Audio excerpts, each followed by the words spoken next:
Sebelum melanjutkan, jangan lupa subscribe dulu, terima kasih. Bab 135 terungkap. Aku akan membunuhmu. Aku akan membunuhmu.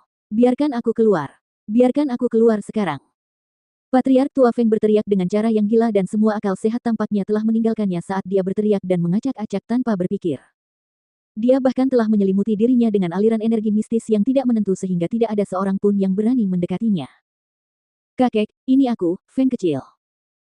Melihat kakeknya yang tercinta terpuruk dalam kondisi seperti itu semua karena dirinya, air matanya mulai jatuh tanpa sadar dan dia merasa seolah-olah ada seseorang yang menusuk hatinya dengan banyak jarum. Saat ini, dia benar-benar ingin menguliti Su Ruoyun hidup-hidup. Untuk melampiaskan semua kemarahan dan kebencian yang menggenang di dalam dirinya. Aku akan membunuhmu. Melihat bahwa dia telah benar-benar kehilangan kesadaran dirinya, dia hanya bisa menahan rasa sakit yang tajam di hatinya saat dia mengeluarkan jarum perak dan dengan cekatan memasukkannya ke meridiannya. Membunuh. Suara Patriark tua Feng melemah dan dia jatuh pingsan. Setelah itu, semua energi mistis yang tidak menentu segera menghilang. Dia berjalan cepat ke arahnya dan memeriksa denyut nadinya. Ketika dia memeriksa denyut nadinya, dia sedikit terkejut. Dari tempatnya, dia mengeluarkan seutas kabel dan dengan cepat membuka semua kunci dan dengan lembut meletakkannya kembali di tempatnya sendiri.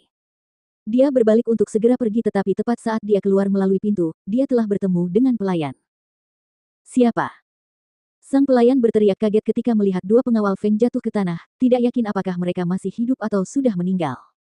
Terlebih lagi, pria berpakaian hitam baru saja keluar dari kamar patriark tua. Setelah beberapa saat linglung, dia segera berteriak, seseorang.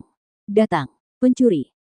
Setelah dia berteriak, dia menerjang ke depan untuk mencoba menangkap pria berpakaian hitam itu. Brengsek. Feng Jiu mengumpat pelan. Waktu yang tepat. Dia tidak menyangka seseorang akan benar-benar muncul di saat seperti ini, dan ketika dia melihat pelayan itu berlari ke depan, dia menendang bahunya dan melompat ke atap, bersiap untuk melarikan diri. Tanpa diduga, teriakan pelayan itu telah membuat seluruh istana waspada, terutama dua pria di aula utama, Feng Xiao dan Murong Yisuan. Di mana pencurinya? Suara berat yang dipenuhi energi mistis meraung seperti harimau, dan intrusi tiba-tiba dari energi mistis yang begitu kuat menyebabkan udara di sekitarnya bergetar. Feng Jiu menoleh ke belakang dan melihat ayahnya melompat sambil mengepalkan tinju harimau yang ganas. Tinju itu dibalut dengan energi mistis dan sangat cepat sehingga saat menembus udara, terjadilah badai besar dan gemuruh yang menggelegar. Dia jelas tidak bisa melawannya. Kemungkinan menang atau kalah darinya dalam perkelahian adalah hal yang paling tidak dikhawatirkannya. Dia lebih khawatir, bagaimana jika dia tidak sengaja menyakitinya. Itu sama sekali tidak baik. Dia langsung bereaksi dengan menghindar ke samping dan menghindari serangannya. Alih-alih berhadapan dengannya, dia cepat-cepat mundur sambil berbalik dan berlari. Tangkap pencuri itu. Feng Xiao berteriak dan melihat Murong Yisuan muncul di hadapan pria berpakaian hitam itu. Ia segera bergegas masuk ke kamar untuk memeriksa keadaan ayahnya. Namun, saat ia tidak melihat sosok ayahnya di kamar, hatinya hancur. Ayah. Sang pengurus mengikuti dari belakang dan ketika melihat ruangan kosong, dia tidak dapat menahan diri untuk tidak berteriak kaget. Dia segera menyela, baru saja, orang rendahan ini hanya melihat lelaki berpakaian hitam keluar dari kamar patriark tua, aku tidak melihat patriark tua sama sekali. Cari dia sekarang. Dia berteriak marah, seraya tatapannya beralih ke dua orang di atap. Kalian harus menangkap pencuri kecil itu. Melawan ayahnya, dia tidak sanggup melawannya. Namun, melawan Murong Yisuan, itu adalah hal yang sama sekali berbeda. Dia tidak perlu menahan apapun. Terlebih lagi, ini adalah jenius terkenal dari negeri Sun Glory, Murong Yisuan. Dia sudah lama ingin bertukar petunjuk dengannya, jadi setiap pukulan yang dia lakukan cepat, akurat, dan kejam.